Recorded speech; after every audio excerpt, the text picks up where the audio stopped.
Ang ating butihing punong guro na si Ginoong Rodolfo S. Cruz.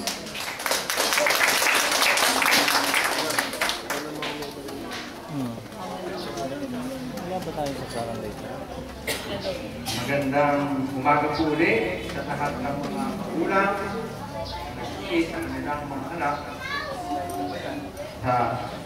hanggang sa oras na ito. Ako po ay naatasan na ipakilala sa inyo ang ating panauhing pandangal.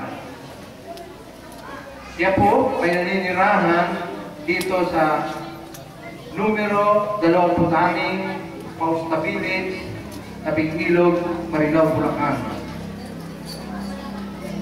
Ang kanya pong mga magulang, uunahin ko na po si Sister, si Ginoong Celso Rosatase,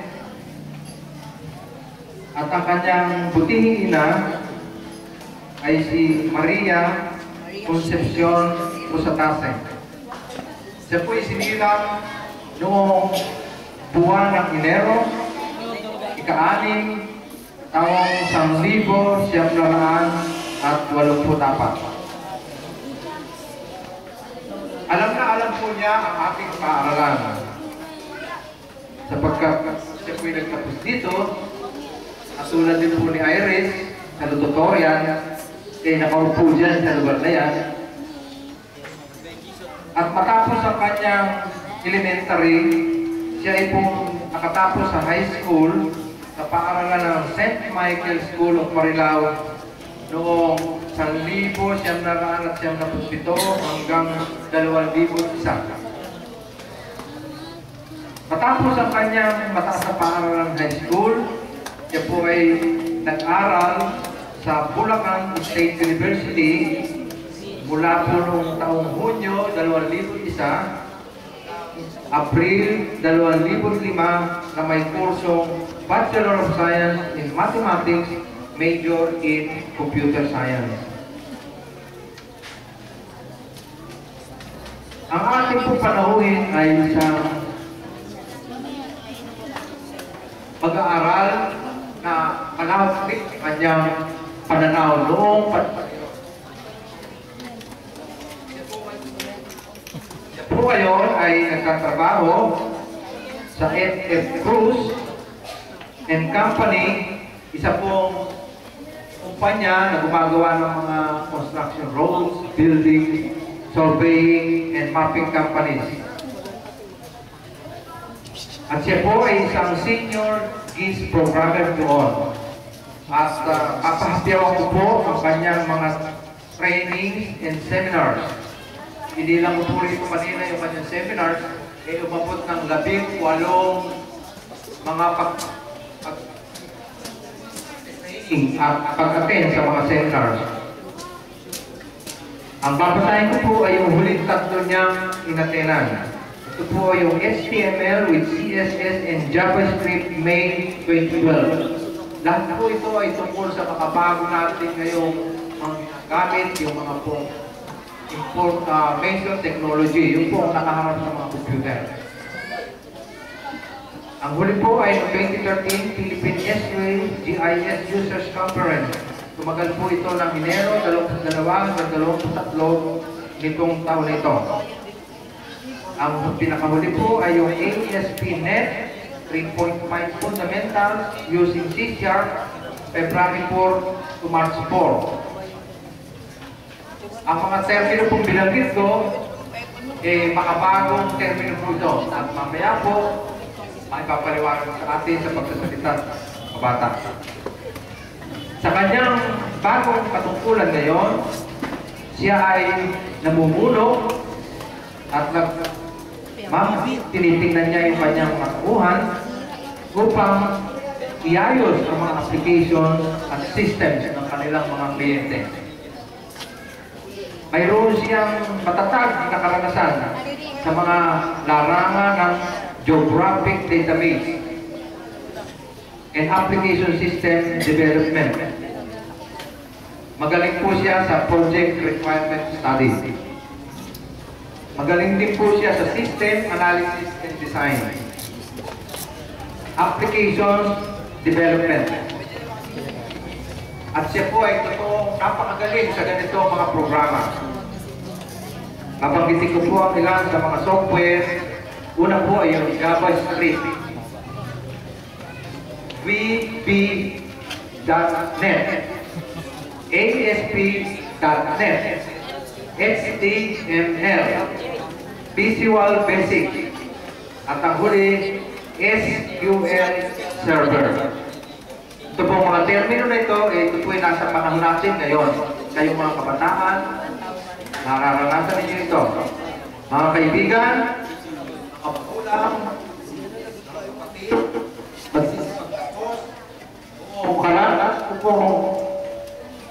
ikilala sa inyo ang ating panauhin ngayong umaga. Walang iba kundi si Binibining Maricel Yuma Rosatase. Palakpakan po natin.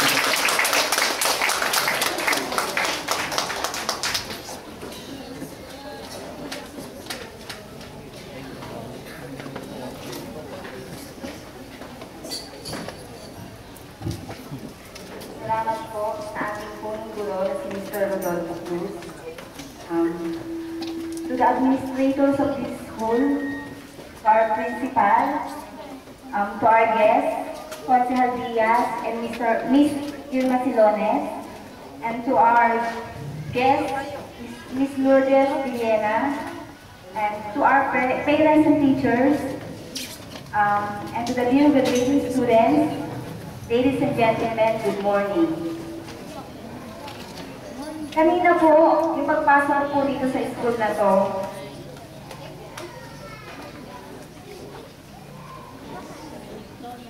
naging emotional po talaga ako. Pasensya na po. Naalala ko po kasi yung isang batang paslim pa lang po ako na binibigyan po ng baon ng kanilang nanay. Ngayon po ako na po yung nagbibigay ng baon sa nanay ko. Biro lang po. Would you believe that 16 years ago, I was the one sitting there in your place? Ibig po sabihin, 16 years ago, isa po ako sa mga nakaupo dyan. Just like you, I'm 12 to 13 years old then. I'm so young and I never think of what will happen to me after my graduation. Kayo ba graduates, ano bang iniisip nyo ngayon? Siguro iba sa inyo iniisip, sana matapos na itong graduation rites para makauwi na kami at makapagpahinga. Ang iba naman sa inyo nag-iisip, sana makauwi na para makapaglaro ng computer games. At sigurado ko naman sa inyo, ang iba, gusto lang makauwi para makita nila yung regalo na inihanda ng kanilang magulang para sa kanila. Sa totoo lang, kahit ano pa man ang inyong iniisip, you are very lucky because you're here to graduate. You should be thankful to your parents and teachers for this wonderful moment in your life. Napakahalaga po sa isang tao ang nakapag-aral. Palakpakan naman po natin ang ating mga magulang at ang ating mga guro na nagpagulog upang makapagtapos po kayong lahat. I know some of you wonder why of all the many people who have achieved so much in their careers, why I was the one invited to speak before you. Simple lang po. Isa po ang tao na marunong lumingon sa aking pinanggalingan. Dito rin po ako nagtapos ng elementarya. I am happy for what I am now because I have a good family and a good job. As I have said, I am an alumnus in this school. You will also become one. This very school that gave us the basic education that we need. The foundation of what I am now and what you will be in the near future. To you graduating students, I enjoy you to not forget this moment. This will surely push us ahead to achieve our goals.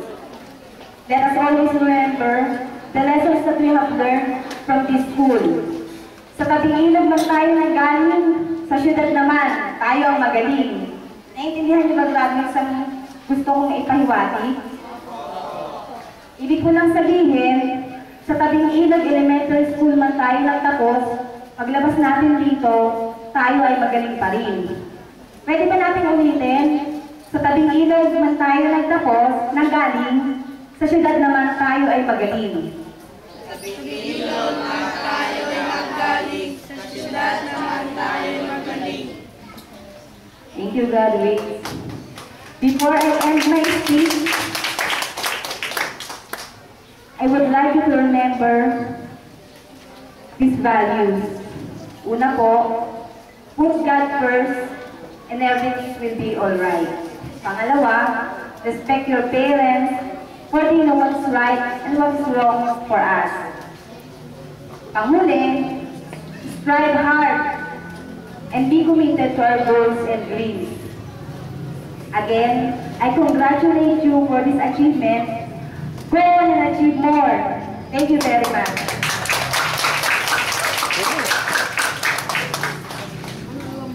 Yan lang. Ha? Ito.